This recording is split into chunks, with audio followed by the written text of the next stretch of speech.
down the hammer and pick up the pencil. You're about to listen to the Savvy Radio Show. Learn from real-life real estate investors, experience revealed with the Savvy Landlord as your host. All right, Savvy Investors, this is your boy, Steve VanCauwenbergh. I'm back on it. Well, trying to, but I'm super excited. Well, today's episode is going to be about Airbnb, and maybe the next episode, maybe the next couple episodes, but I don't know. But I'm doing my first webinar. That's right, this Thursday, October 19th, 2017. 44 years old, never done a webinar before. Yeah, I know. Just whack. But anyway, it's 4:30 Pacific Standard Time. That's your world. And 6:30 Central Standard Time, I guess. Whatever. Anyway, I'll be ready around 5:30. Check it out. It's going to be bomb. It's free. Go to savvyinvestors.com and you can click on Airbnb or classes. It's a free webinar.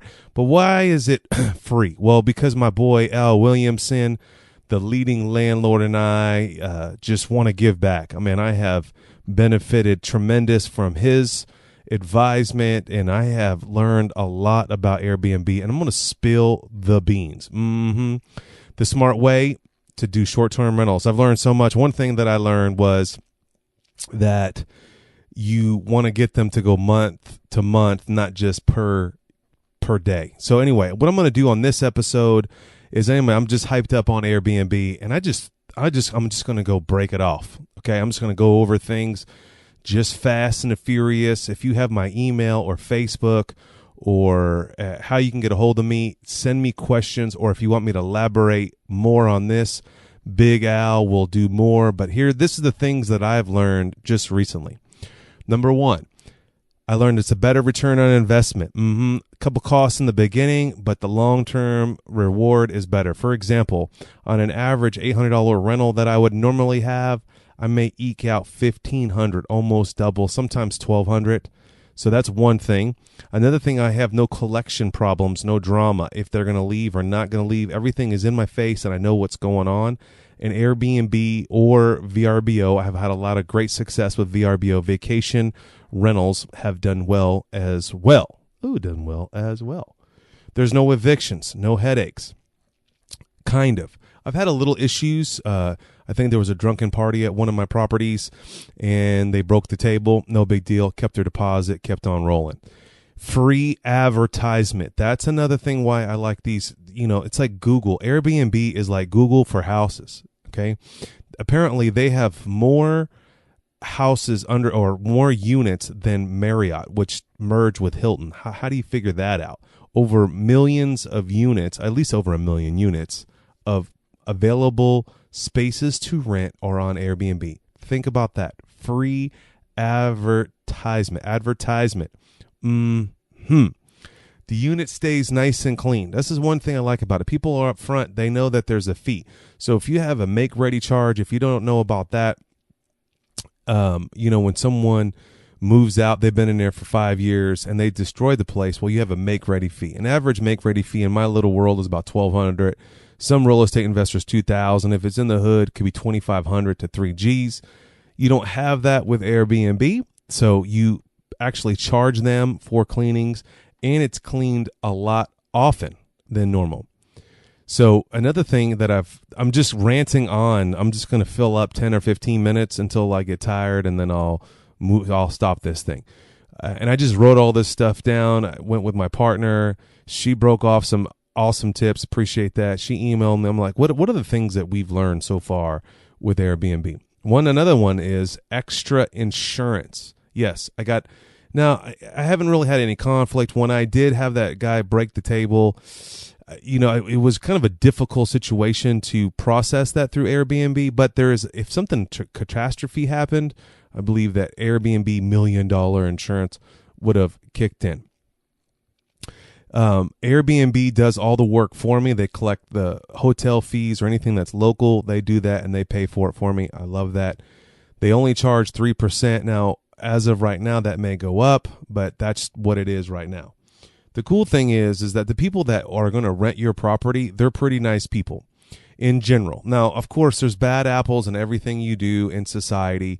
But one time that I rented a unit out, and this person was so like just jovial, they mailed me the check outside of Airbnb. It was kind of an awkward situation, but hey, green's green, money's money, and I'll take it. And they want to use my place every year. So eventually, I won't, Al will break all this out on Thursday.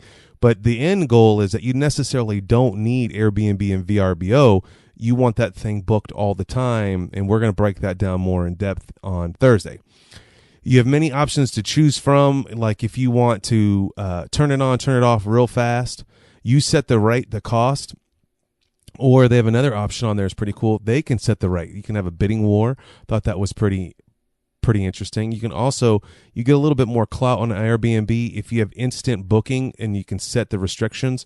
So sometimes you can have them, you can pre-qualify people. When I rent Airbnb down in at a beach area, the guy was like, who are you? I'm like, Steve VanCauwenbergh, Google me up. And then he's like, what are you going to do? Where are you from? I'm like, I'm from Oklahoma. I thought that was abnormal questions, but I get it because I am coming to their property. And, they want to know who's going to go in there. Now, of course, I've done this for a while, for a couple of years now. Now we have like parameters like one, we don't rent into anyone over 27 years old. We pretty much stalk them as much as possible. Here's other things that you're in control of. You can decide on what cleaning fee, so it makes it competitive with other Airbnbs around. You can set what price you want for a deposit. An average on our property that's a vacation property, we try to charge at least $250. If you want to offer discounts, I know I'm blazing through these. You might have to listen to this later, but there's so much content that I want to get out before Thursday, because on Thursday, we're just going to cover a whole gang of stuff. You decide on your cancellation policy. If you cancel 30 days or 60 days out, it's 100%. You can decide now. This is legalities here, but you can decide. Of course, you can decide on pets or even children, and on fair housing laws. I know that with rentals, you kind of ride by the fence there, but you can treat it like my notes here from my partner. You can exclude children because you are treated as a hotel. Okay, I didn't know that. See, I should have read this before I start wrapping it off. You decide on what your check-in policy, like for example, I just sold one of these units and these people need to move out because I'm closing, and I'm like, you got to get out by 10 o'clock. And the cleaning lady was there on spot, point, ready to roll, kick these folks out. And then you decide on what amenities to provide. Well, what's an amenity? Well, that's great things. Like you can, on one of my units, I provide bicycles for them. One of my units, I provide a grill for them. One of my units, we actually provide like sealed food. I know, isn't that crazy? Sealed food. But yeah, you don't want anything that's open, and whatever can be open needs to be thrown away. Liability issues. So like, for example, like in one of my units, I have cereal, the little bowl cereal. I have those laid out. It's pretty cool, but I wouldn't have a gallon of milk there. So you're in control of what's going on. You can designate also a co-host, someone to help you manage the property. And here's all the pros. So I guess the next episode, I'll go into all the negatives. You can earn a super badge or business travel badge, and you get more views, and Airbnb pushes you up. So these are just the quick pros of why you should have an Airbnb. And if I'm actually testing this month, I have an apartment building and I have a unit, and I am going to turn that into Airbnb. So it's going to be interesting to see how that comes. The properties that I have had before, one was a condo, which was kind of excluded. There was someone above, but we didn't have any problems. We still have that unit online. And then I had a whole house that I rented to, that I have on VRBO, that in Airbnb, that's kind of like a resort type area. And that has been going well. I have learned a tremendous amount about Airbnb, and I hope that you will learn a lot from this. Maybe I should wrap these off real fast because I did talk fast. I'm trying to get as much content. I'll do tomorrow's episode on the cons, But right now, let's go through the positives again. First of all, Airbnb is helpful. It's a big, giant organization, and their motive is to help you, and they make a percentage on whatever you do. So it's ingenious philosophy, right? Millions of assets at their disposal. Pretty cool. They can throw their weight around. It seems to be a better return on investment. Just depends on if you like to be involved, if you kind of a hands-on landlord like I do. Sometimes it rubs me a wrong way if I forget to give them opening instructions or welcome instructions.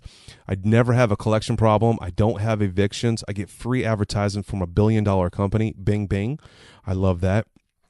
My units stay clean. I really don't have to think about them. I get provided extra insurance on my back end.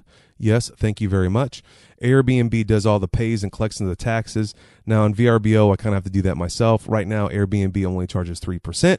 You get to meet nice people. Great. Maybe nice enough that they want to buy your unit. And I think that my unit that I just recently sold was on VRBO, and I think it attracted some buyers. When I close, I'll find out what's up with that. The cool thing is there's so many options. I can set my own rate. I can set, if they pick the rate, like kind of like Priceline, it's pretty cool. Instant booking, that's pretty interesting. Like they can book right now. You don't have to pre-qualify everybody. You could set parameters like how long they've been on Airbnb, so on and so forth. I love being in control, what my cleaning fee is, what my deposit is. Do I want to offer discounts weekly or monthly? And as I've learned from Al Williamson, bang, bang, your whole goal is to get it rented out monthly. I have a really good friend of mine that's just flipping, crushing it in Oklahoma City. At first he struggled, then Al kind of helped him, get him going, and then now he's like renting it out 3 months at a time to like corporate people. That's the end goal here. You decide on a cancellation policy. Let's talk about the corporate stuff. Maybe we'll wait on the corporate stuff on Thursday. You decide if you want pets or children. You're treated like a hotel. And again, they take care of all the hotel taxes and so on and so forth. You decide when the check-in is, when the check-out is. You can add more amenities, like I offered a computer and a printer one time. Thought that was interesting. Haven't had any problems with that. You can also get team members, like my wife and I. We kind of tag team on a property. And then you can be a super baller, business travel, so on and so forth. Anyway, was it enough information for you? Hopefully it was juicy for you. So Thursday, October 19th, that's right. In a few days, you need to jump on the Airbnb. The title is Smart Way to Use Short-Term Rentals to Create More Financial Freedom for Your Life. I'm super stoked. This will be my first webinar. I don't even know if it's going to be videoed. I'm assuming it's going to be videoed. I don't know how many people are going to be on it. I have no idea.